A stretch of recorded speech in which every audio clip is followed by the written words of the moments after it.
বিষ্ণু ইসা ইসলামের প্রিয়তমা স্ত্রী আম্মাজান আয়েশা রাদিয়াল্লাহু তাআলা আনহা, আমাদের প্রিয় আম্মাজান। উনি বিষ্ণু ইসা ইসলামের আরেক স্ত্রী, ওনার নাম হচ্ছে সাফিয়া। উনিও আমাদের আম্মাজান। ওনার ব্যাপারে একটা কথা বলতে যে একটা কথা বলেছিলেন, রাসূল সাল্লাল্লাহু আলাইহি ওয়াসাল্লাম এটা পছন্দ করেননি। উনি বললেন যে আপনার স্ত্রী এমন এমন, সরাসরি বলেন না, ইঙ্গিত দিয়ে। নারীদের মধ্যে মানবিক কারণে জেলাসি একটু থাকে, এটা স্বাভাবিক। এটা থেকে নবীর স্ত্রীরাও মুক্ত ছিলেন না, এটা থাকবে। তো তিনি বলেছিলেন যে আপনার অমুক স্ত্রী সফিয়া তো এমন এমন, এটা দিয়ে বুঝিয়েছিলেন একটু স্থূলাকৃতির, একটু মোটা ছিলেন, উনি খাটো ছিলেন। ইঙ্গিত করে যখন রাসূল সাল্লাল্লাহু আলাইহি ওয়াসাল্লামকে এটা বললেন, রাসূল সাল্লাল্লাহু আলাইহি ওয়াসাল্লাম এটা পছন্দ করলেন না। আল্লাহ রাসূল বললেন, আয়েশা তুমি এটা কি বললে?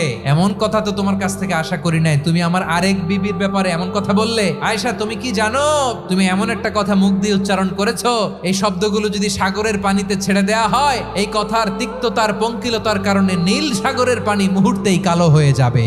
আয়েশা খবরদার, আর এরকম বলো না। রাসূল সাল্লাল্লাহু আলাইহি ওয়াসাল্লাম কখনো বডি শেমিং কে স্পেস দিতেন না, সুযোগ দিতেন না।